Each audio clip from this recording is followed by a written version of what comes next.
Assalamualaikum warahmatullahi wabarakatuh. Kembali lagi di CSI, catatan si boy. Di segmen Majurnal Klasik. Tidak seperti biasa. Di sini kalau Majurnal Klasik akan membahas kasus kriminal yang terjadi di masa lampau yang tidak kalah seram dan penuh dengan teka-teki, guys. Sebelum memulai ceritanya, jangan lupa subscribe, like, dan komen, serta share ke teman-teman kalian supaya channel ini cepat berkembang. Dan jangan lupa untuk 1000 subscriber dan 4000 jam tayang, kita akan membuat giveaway buat kalian semua. Jadi, jangan lupa subscribe dan selalu tonton catatan si boy. Mari kita mulai ceritanya.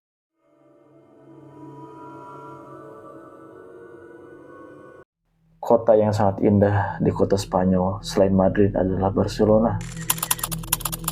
Selain kotanya yang indah, Barcelona juga mempunyai klub sepak bola yang sangat terkenal dan memunculkan berbagai talenta sepak bola di dunia, yaitu La Masia.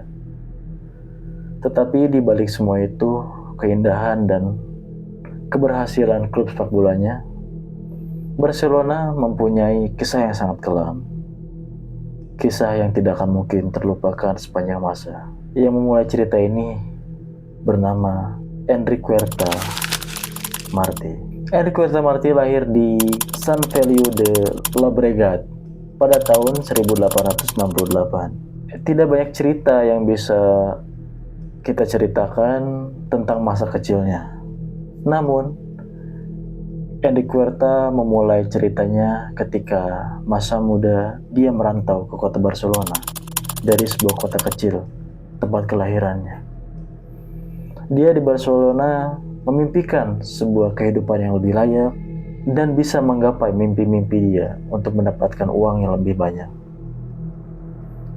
Di Barcelona, dia bekerja sebagai pembantu rumah tangga dan pengurus anak. Dia bekerja kepada seseorang yang sangat terkenal di Barcelona atau orang-orang kaya. Namun, Enric Huerta merasa tidak cukup dengan hasil yang dia capai sebagai pembantu dan pengasuh anak. Maka dia beralih profesi menjadi seorang pekerja seks komersial.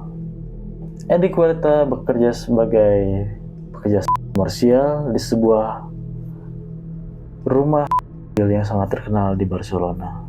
Rumah bordil yang selalu datang tamu-tamu berkelas atas, orang-orang kaya dan para pejabat yang datang ke rumah bordil. Pada tahun 1895, Enric Huerta menikah dengan seorang pelukis di Barcelona yang bernama Juan Pujol. Namun pernikahan ini tidak berlangsung lama karena Enric Huerta masih sering datang ke rumah atau tempat dia menjejakkan diri kepada para pejabat dan orang-orang kaya di Barcelona. Enric Huerta sering berselingkuh dan sering pergi bersama orang-orang kaya dan para pejabat di Barcelona tersebut. Kemudian Juan Pujol memutuskan untuk bercerai dengan Enric Huerta Martí. Pada tahun 1909, Enric Huerta Martí membuka sendiri tempat khusus untuk para pejabat yang mempunyai kelainan, dalam artian mereka adalah seorang pedofilia. Dan rumah itu hanya spesialis untuk orang-orang pedofilia. Nah, bagaimana caranya si Enric Huerta Martí ini bisa mendapatkan anak-anak kecil untuk dijajakan di tempat bordelnya? Ternyata Enric Huerta Martí ini tuh pada siang hari dia bergabung dan selalu memakai baju yang compang-camping seperti orang-orang kelas bawah di Barcelona. Dia mengantri beras di biara-biara sehingga dia bisa menculik anak-anak yang berada di golongan miskin di Barcelona. Dia membujuk anak-anak kecil itu untuk mengikutinya dan kemudian Enric Huerta menjual anak-anak kecil ini kepada orang-orang kaya yang suka kepada anak-anak dan dijajakan di tempat tersebut. Pada malam hari, Enrico Martin itu mengunjungi tempat-tempat, kasar kata, ya tempat-tempat nongkrong bagi orang-orang kaya dan para pejabat yang berada di Barcelona, seperti Elise dan Casino de Arabasada. Nah, di tempat ini Enrico tuh menemui klien dan dia tuh bisa menawarkan jasanya, bisa melobi kalangan atas tersebut untuk menjadi pelanggan setianya. Dan Enrico ini sangat-sangat pintar untuk menjalin bisnis bersama para pejabat dan orang-orang kaya di Barcelona, sehingga dia tidak pernah kekurangan pelanggan untuk rumah tersebut. Namun ternyata si Enrico ini tuh bukan hanya sebagai mucikari saja pekerjaannya. Ternyata Enrico ini tuh bekerja sebagai dukun, guys. Enrico Marti mengklaim bahwa dengan meminum darah anak kecil dapat menyembuhkan TBC atau tuberkulosis. Pada saat itu penyakit TBC itu jarang atau belum ada obatnya gitu, guys. Jadi banyak orang-orang di sana tuh mencari-cari nih cara untuk mengobati penyakit TBC tersebut. Sementara menurut Enrico Marti ini, krim dan ramuan yang lainnya tuh bisa membuat awet muda dan menghentikan penuaan terhadap dirinya dengan ramuan mencampur kulit anak kecil tersebut dengan tulangnya. Produk yang ditawarkan oleh Enrico Marti ini tuh berasal dari tubuh anak-anak kecil yang dia culik dari tempat-tempat miskin di Barcelona. Dan dengan menggunakan darah, lemak, dan tulang dari anak-anak kecil ini, Enrico membuat berbagai macam obat, mulai dari salep dan minyak hingga ramuan ajaib. Dan saat mengolahnya itu hanya sedikit sisa dari tubuh dari korbannya tersebut. Hampir semua itu dipakai menjadi sebuah ramuan yang tadi saya sebutkan tadi gitu. Dan kisaran umur yang dia culik itu sekitar dari umur 5 tahun sampai 15 tahun, guys. Nah, sebenarnya kan seharusnya tuh Enrico ini tuh bisa dicari oleh polisi ya, guys, karena banyak penculikan yang sering dilakukan dia. Dan pasti ada laporan-laporan yang datang ke kepolisian tentang kehilangan anak-anaknya.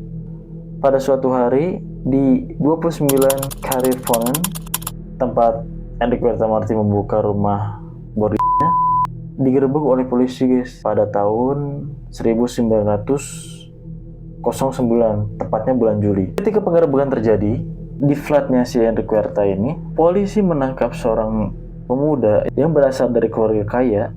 Dan Enrico Marti tersebut juga ditangkap oleh polisi. Ketika dianya dibawa ke kepolisian, Enrico Marti ini tuh karena dia mempunyai koneksi yang sangat kuat kepada golongan atas di Barcelona, entah mengapa, ataukah dia punya jaminan atau bagaimana dari seorang pejabat atau orang kaya di sana, dia akhirnya dibebaskan kembali, guys. Selama 3 tahun berikutnya, banyak anak-anak yang hilang di kota Barcelona.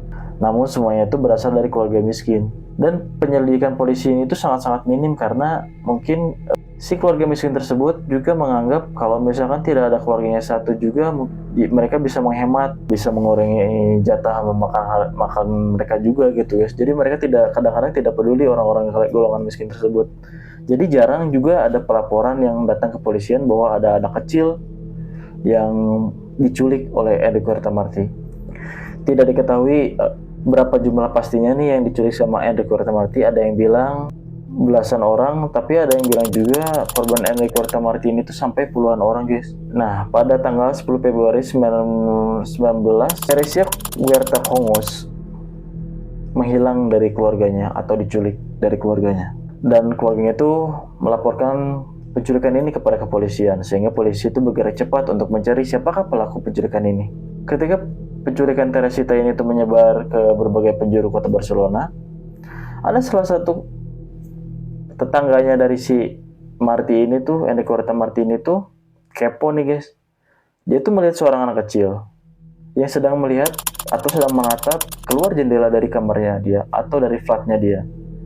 Kemudian karena saking keponya tetangganya ini, dia bertanya ke Enrico, siapakah gadis tersebut? Tapi si Enrico ini tuh beralasan bahwa dia tuh adalah anak dari suami yang terdahulu. Tapi si tetangganya itu tidak mempercayai secara langsung pernyataan dari si Enrique Huerta tersebut. Dia kemudian melapor ke polisian karena dia merasa anak kecil tersebut tuh ciri-cirinya tuh hampir mirip dengan yang diculik, yaitu Teresita. Karena polisi tidak bisa menggeledah secara langsung bahwa dia menunjukkan bahwa dia terus penculik, polisi mempunyai siasat atau mempunyai cara, yaitu dengan menganggap platnya Enrique Huerta ini tuh memelihara seekor ayam. Jadi terjadilah penggeledahan di rumahnya Enrique Huerta Marti. Di dalam flatnya Enrique Huerta Marti ini tuh polisi menemukan 2 gadis kecil yang bernama Teresita dan satu lagi bernama Angelita. Mereka menceritakan bagaimana mereka dibujuk untuk datang ke flatnya si Enrique Huerta Marti ini tuh dengan menjanjikan sebuah permen apabila dia datang ke flatnya tersebut. Ternyata mereka tidak dibebaskan setelah ke dalam flatnya Enrique Huerta. Kemudian untuk menghilangkan jejak tuh, si Enrique Huerta itu ketika membawa mereka datang tuh langsung memotong rambut mereka dan mendoktrin mereka untuk menjadi nama yang apa yang diinginkan si Enrique Huerta.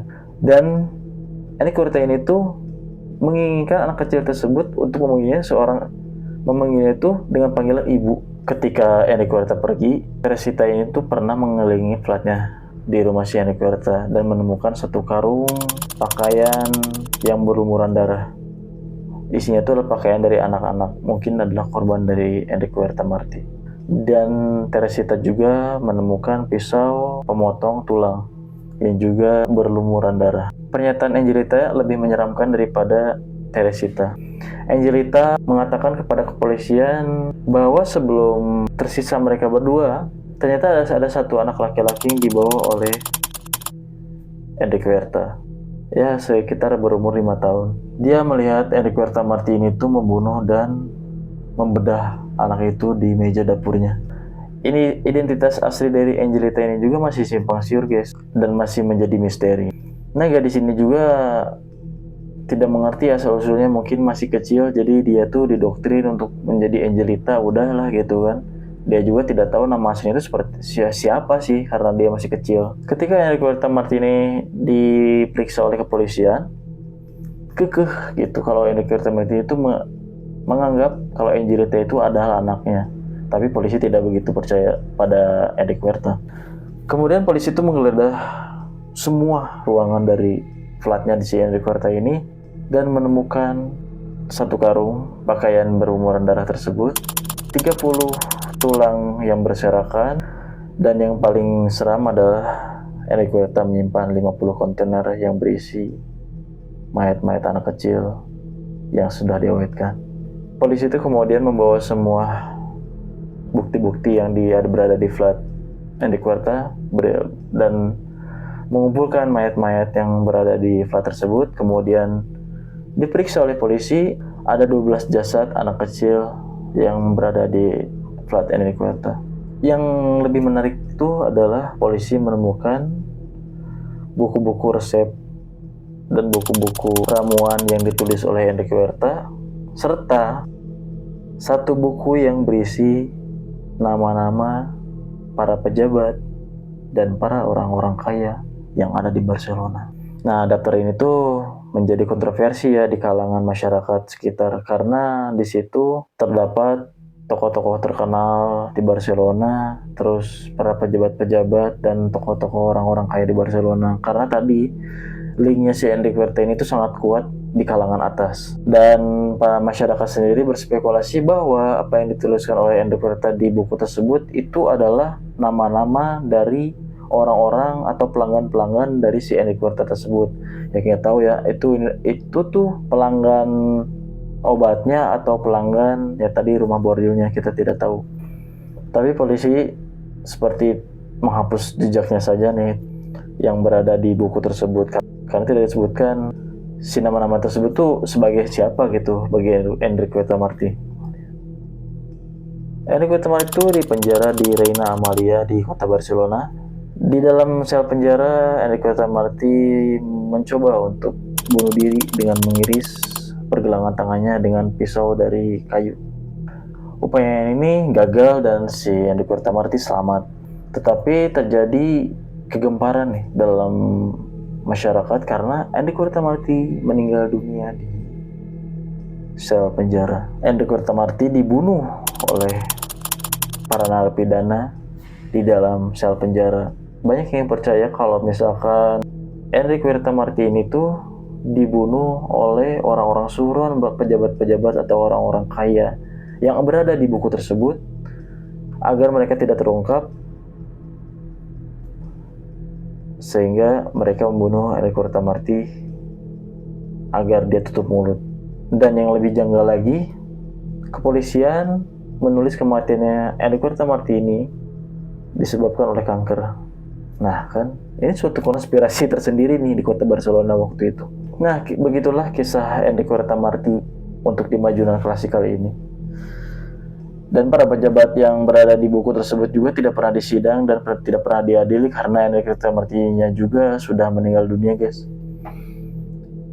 Ya, semoga cerita kali ini di Majunan Klasik bisa memberikan hiburan dan menjadikan kasus ini sebagai pembelajaran bagi kita.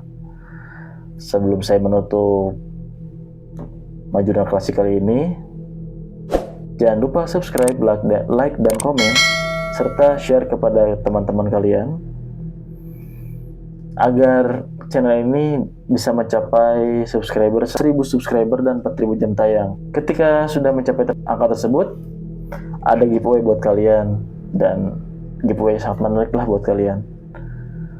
Terima kasih atas dukungannya. Assalamualaikum warahmatullahi wabarakatuh.